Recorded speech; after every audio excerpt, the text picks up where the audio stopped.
Yun, good morning po sa ating lahat. Shalom Auto Shop, muling nagbabalik. So, mayroon tayong isang customer na nasiraan lang sila ni Sir. So, malapit sa ating shop.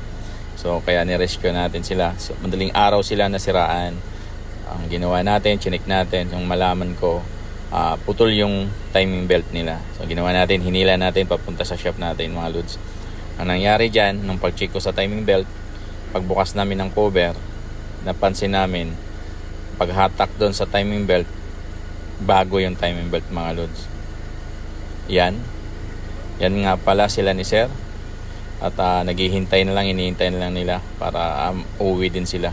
So medyo malayo sila sa amin, kaya nakakaawa naman. Ang tinanong ko si Sir kung bago ba yung timing belt nila, ang sagot sa akin hindi nila alam dahil kabibili lang ng sasakyan.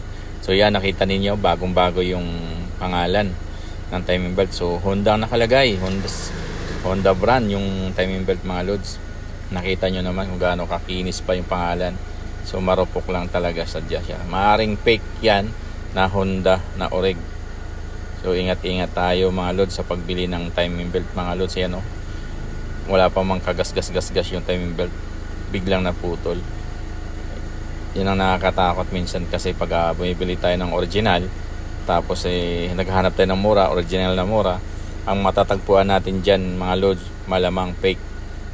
Dahil siyempre yung mga ibibigay sa atin, yun din sapat sa hinahanap nating presyo. So kung ano yung maganda, yun ang bilhin natin.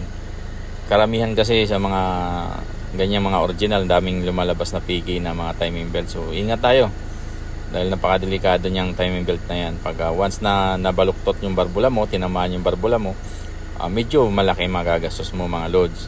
Kaya ang ginawa natin, chinik muna natin lahat. Okay naman, wala namang ganong baluktot yung barbulan ni Sir.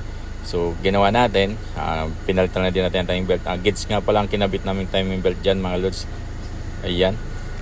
At yan, binubuo na nga namin yan, mga loads. Ayan, bye bye, mga loads. God bless sa inyong lahat.